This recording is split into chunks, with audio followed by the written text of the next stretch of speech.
So I had just gotten back from the war and I was going to college on the GI Bill, and let me tell you, it was a big culture shock. So I spent my early 20s in the desert getting sand in my eyes and the crack of my ass, and now I'm surrounded by infants that haven't even reached their 20s yet. And in casual conversation, I slowly pick up strange phrases these kids use which make zero fucking sense. And one of them, they're all just talking about this fox, and apparently the fox says something that's really funny because they're giggling their asses off every time they say it. And I have no frame of reference for what the fuck they're talking about. And being forced to interact with them, I'm already the old guy. I stick out enough to begin with. And after a while, I would repeat it. I would repeat the stupid meme sometimes, in that weird tone of voice, even though I had no idea what the fuck it was about. I still don't know what the fuck the fox is supposed to say. Don't wanna know.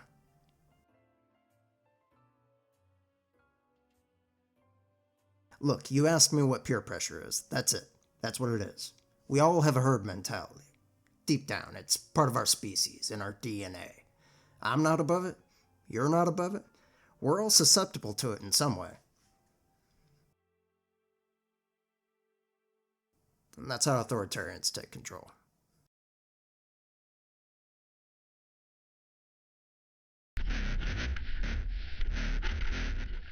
I can't afford a therapist, so I talk to myself.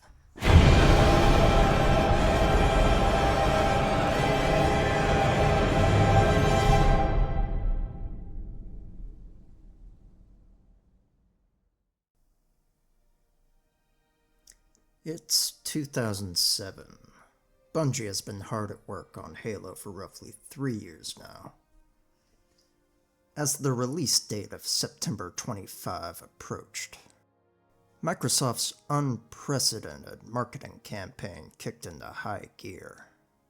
Word spread, hype began to build, society began to unravel. Millions of Halo fans started camping out around GameStop locations. Slowly, scattered campsites turned into makeshift shantytowns. A rigid hierarchy would develop. Those first in line became the overseers, god kings of the GameStop micronations, while those that arrived late were left to fight over their place in line. As the midnight launch time approached, whispers of limited stock would spread amongst the unclean rabble. Desperation set in. Vicious turf wars over higher spots in the queue would break out. Until, blessedly, the clock struck midnight. Halo 3 was released into the wild.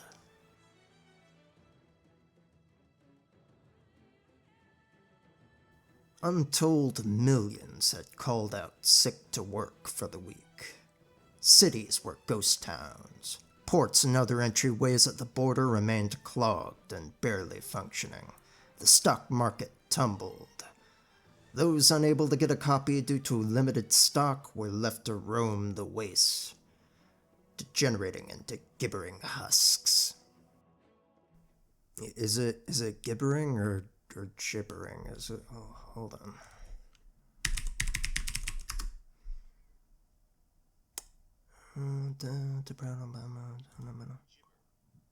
Gibber. Okay. Into gibbering husks. Those that did get their hands on a copy locked themselves away, beating the campaign on Legendary 5 times, and they played multiplayer non-stop while trading racial slurs with 10-year-olds. It was the best of times. It was the worst of times. It was not something I experienced personally, as I didn't have it at 360 at the time. There's no reason to pre-order. I did spend that week at my friend's house playing the campaign in co-op, though. It was really fun.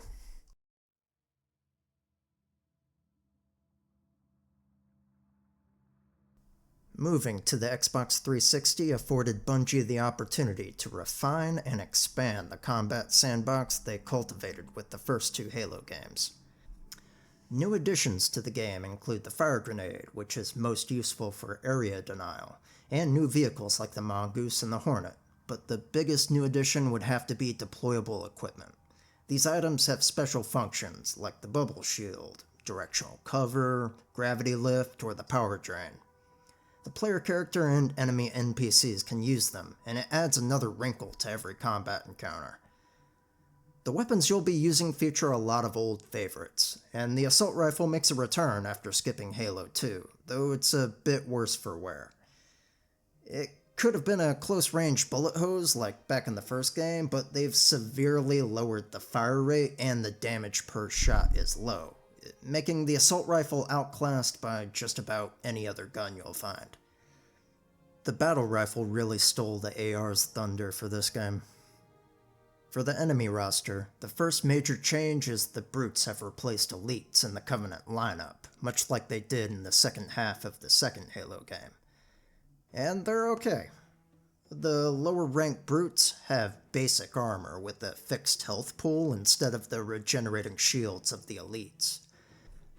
Once the armor pops off, they are then vulnerable to headshots and tend to go into a charge. Higher ranked Brutes have more durable armor and sometimes regenerating shields of their own. The Brutes are fine. They're fine. They're like the Pepsi of the Covenant roster. You know, Pepsi is fine if Coke isn't available. You know, it's fine. You sure you don't have any Coke in the back? No Coke, Pepsi. Hunters, carrying over a change from Halo 2, are not trivialized with a single shot from a pistol or sniper rifle, like in the first game, making them the walking tanks they always should have been. And the drones are back from Halo 2, but without the bullshit accuracy they had there. The levels are bigger than ever, the extra horsepower of the 360 really being put to good use. You've got bigger levels with more enemy AI and vehicles at once, leading to standout levels where you encounter and take down giant Covenant tanks called Scarabs. It's really an outstanding campaign through and through. Until you meet the Flood again. Hey, got a package I need overnight. Is this the right form? I gotta get this to New York by tomorrow morning. I'm sorry, sir, but we're closed.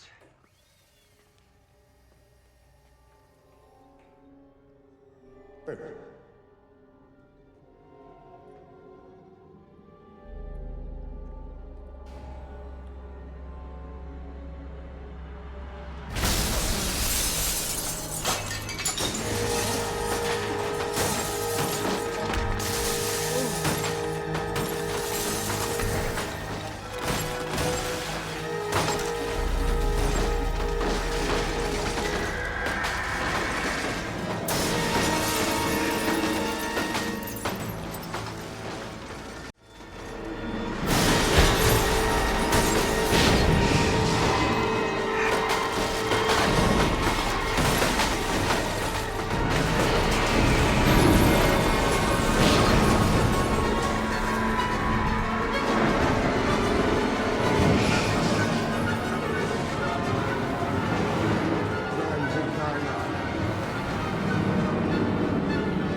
They at least have the good graces to give you a flamethrower at certain points, but still, these levels are just a fucking slog.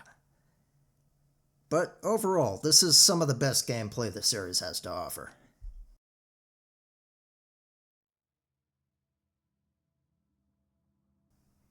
Oh, and small shout out to the Forge. So PC game modding has been a thing since forever, but having an easy-to-use toolset that allows users to make custom levels or game types, and also share them easily, it's a cool feature that I wish more games would have. It was a pretty robust toolset for a console game in 2007. Giving people access to this really let their creativity shine, and you had all sorts of cool game modes being shared online. I wouldn't know, third world country and all. No, I'm not bitter. So Halo 3 brings the story to a conclusion after the cliffhanger from Halo 2. It's a pretty good ending, puts a nice bow on the story. Also, returning to an old narrative device from Marathon, Bungie plants terminals throughout levels in the second half of the game that give more backstory to the lore of the Halo universe. They're great. I might be biased though, AI or an alien intelligence talking about ancient conflicts across vast spans of time. That's my love language. It grabs me, if you know what I mean. But Halo 4 ruined everything. والله ما هينفع كده. انت بتطلع مش هينفع. مريض نفسي انت كافر يا لهوي يا انت لهوي اتصلت من 2010 يا جماعة حرام عليكم مش كده والله العظيم. There are some spoilers here, so be aware of that if you haven't played the game yet or have somehow missed Halo fans incessantly complaining since Halo 4 came out. They do have good reason to complain, though. Halo 4 says the humans and Forerunners are a separate species. It's dumb. No one likes it. You are Forerunner. It doesn't get any clearer than that.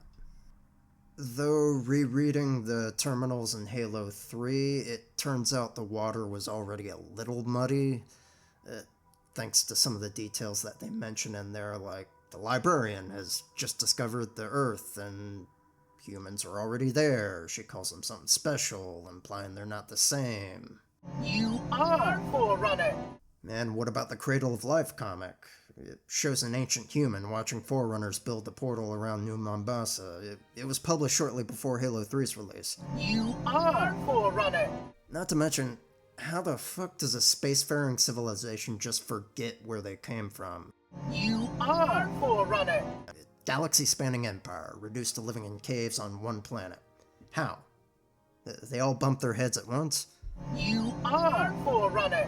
It was dumb when Battlestar Galactica did it too. You are Forerunner. Okay, fine. Frank O'Connor wrote the Iris stuff and the terminals. It was all him. It was all Frank. Let's blame it all on Frank. Bungie would release 2 more games on the Xbox 360, ODST and Reach. They're both solid single-player campaigns, ODST keeping much of the core gameplay of Halo 3 intact, and Reach makes some modest changes, like more powerful armor abilities, some of which are bullshit, but at its core it's still Halo. And they brought the terminal lore dumps back from Halo 3, which I appreciate. Though ODST uses audio logs instead of text-based terminals. But you know what's really great about both of these campaigns? The absolute best part. No flood.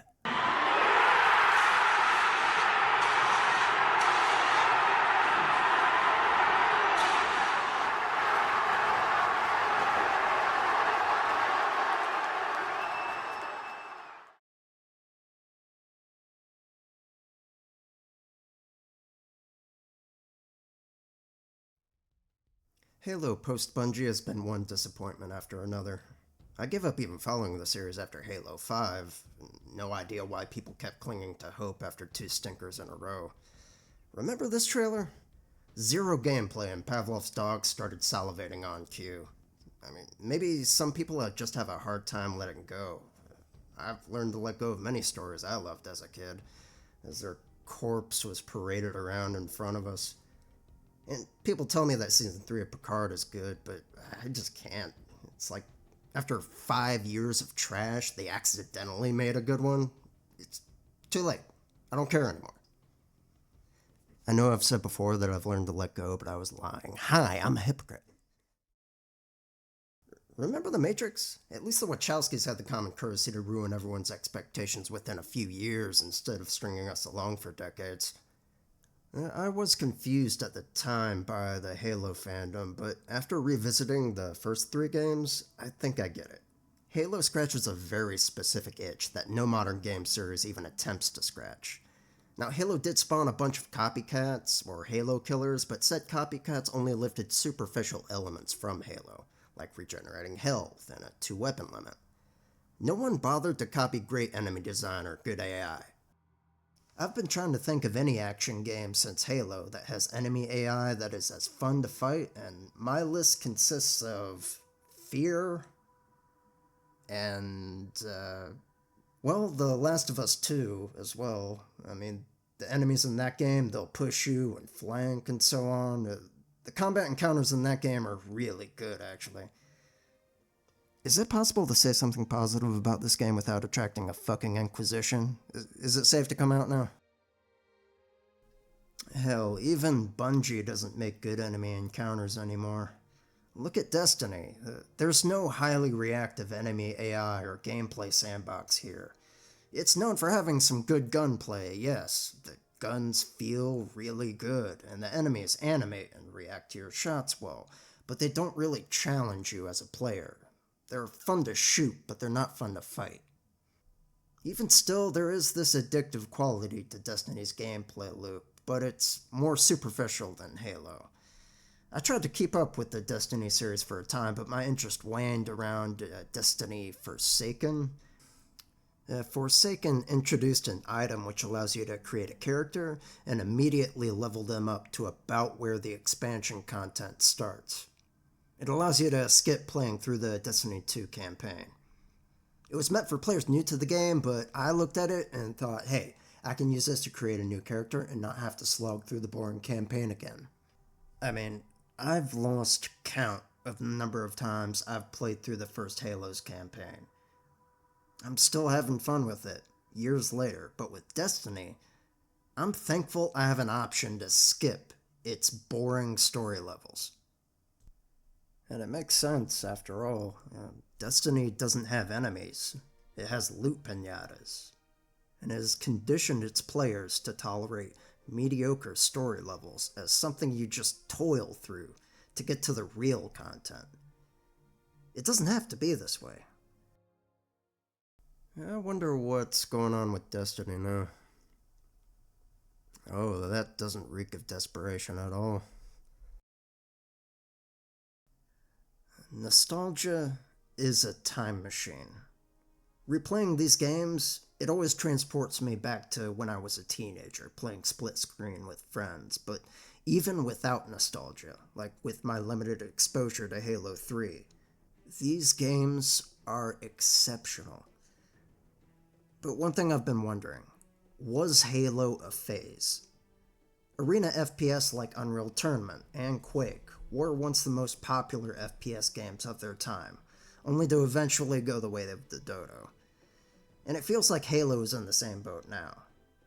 Is customer interest not there? Are modern developers and publishers busy chasing easier targets? I don't know. I just wish I could point to a modern FPS that carries the torch for Halo, because it was something really special. If you're watching this video and have not tried Halo before, you can still access the original Bungie Halo games through the Master Chief Collection on Xbox or PC. The collection is a solid way to play the single-player campaigns, even if the multiplayer still has its share of issues. Give it a shot, they still hold up. So that was it. Feel free to click the things below the video if you like it, or if not, that's cool too. The next video is going to be on a game that inspired many people to upgrade their PCs at the time, present company included. So watch out for that, and no cap, FRFR. Ah!